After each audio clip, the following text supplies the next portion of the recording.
dedicated to all spiritual activists, truth seekers, and peaceful warriors worldwide. I regard myself as a soldier, though a soldier of peace. Once upon a time, not long ago, there was a boy who would grow and become a great soul. He lived in India and his name was Gandhi. He believed in human rights and he fought for equality. He felt so strongly that he trained himself, cause he realized first he'd have to change himself. He changed his clothes and decided to walk. Some days he practiced silence and refused to talk. When he was young, he studied to be a lawyer, and then he became a great spiritual warrior. He read from the scriptures of every religion, came to the realization that we're all God's children.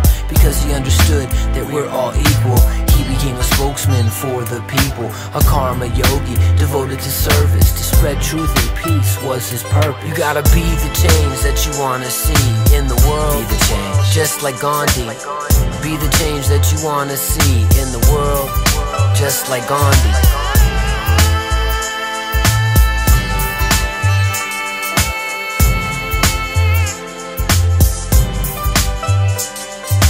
Gandhi dedicated his life to the cause, even when it meant breaking unjust laws. He often faced prison and incarceration, but that only strengthened his determination. He said he would make every sacrifice, but that he would never kill or take a life. He used his heart instead of his fist, and he taught non-violence as the way to resist. A peaceful soldier who used his mind to fight for the rights of humankind, but not just people, animals too. In his basic teaching, God is truth.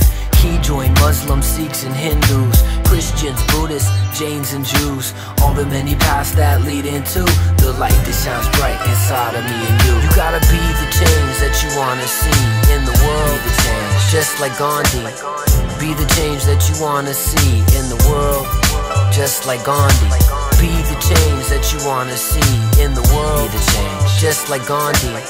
Be the change that you wanna see in the world, just like Gandhi. Gandhi taught an eye for an eye makes the whole world blind, and it takes more strength and faith to be kind. With that in mind, Gandhi took a stand against the foreign occupation of his land. When things got violent, Gandhi would fast, not eating for days until the riots would pass. But the biggest event that made the British halt is when Gandhi G decided to harvest salt. The British Empire installed a salt tax, and stealing salt was an unlawful act. So Gandhi and his peeps took to the streets, 10,000 deep, they marched to the beach. But when they arrived, they were beaten with clubs, but they didn't fight back, instead they chose love. The foreign military realized they were wrong, and eventually decided to go back home, you see.